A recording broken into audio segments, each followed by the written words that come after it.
SSLV డి3 ప్రయోగం విజయవంతమైంది. తిరుపతి జిల్లా శ్రీహరికోటలోని షార్ నుంచి ఈ మిషన్ విజయవంతంగా నింగిలోకి దూసుకెళ్లింది. ఈ ప్రయోగం ద్వారా 175 కిలోల EOS-08 ఉపగ్రహాన్ని విజయవంతంగా కక్షలోకి ప్రవేశపెట్టారు. మొత్తం 17 నిమిషాల పాటు ఈ ప్రయోగం కొనసాగింది. విపత్తు నిర్వహణలో సమాచారం ఇచ్చేందుకు ఈ ఉపగ్రహం సహకరిస్తుంది. పర్యావరణం, ప్రకృతి విపత్తులు, అగ్నిపర్వతాలపై ఇది పర్యవేక్షించనుంది. ఇస్రోకు చెందిన యుఆర్ రావ్ శాటిలైట్ సెంటర్లో ఈఓఎస్ను అభివృద్ధి చేశారు.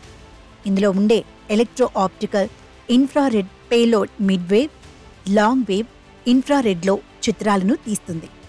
విపత్తు నిర్వహణలో ఈ సమాచారం ఉపయోగపడుతుందని ఇస్రో పేర్కొంది. అంతేకాదు, ఇది ఎస్ఎస్ఎల్వి ప్రాజెక్టుకు అవకాశాలను తీసుకొస్తుందని, సరికొత్త మిషన్లకు శ్రీకారం చుడుతుందని పేర్కొంది ఇస్రో. పిఎస్ఎల్వి ప్రయోగాలకు ఎక్కువ సమయం, ఖర్చు కూడా అధికమే. కానీ ఎస్ఎస్ఎల్వి చాలా ప్రత్యేకమైనది.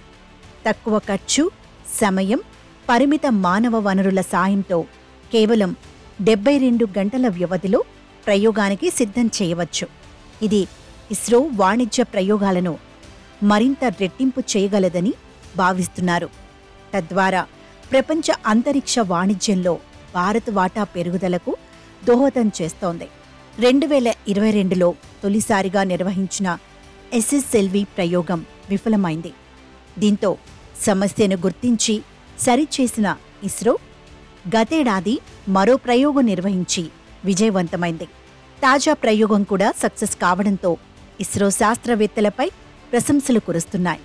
ఇదిలా ఉంటే నవంబర్లో గగన్యాన్ రాకెట్ ప్రయోగం చేస్తున్నట్టు ఇస్రో చైర్మన్ సోమ్నాథ్ వివరించారు.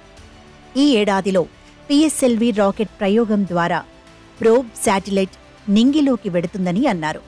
నాసా వారి నిస్సార్ ప్రయోగాన్ని వాయిదా వేసినట్లు ఇస్రో చైర్మన్ సోమ్నాథ్ పేర్కొన్నారు.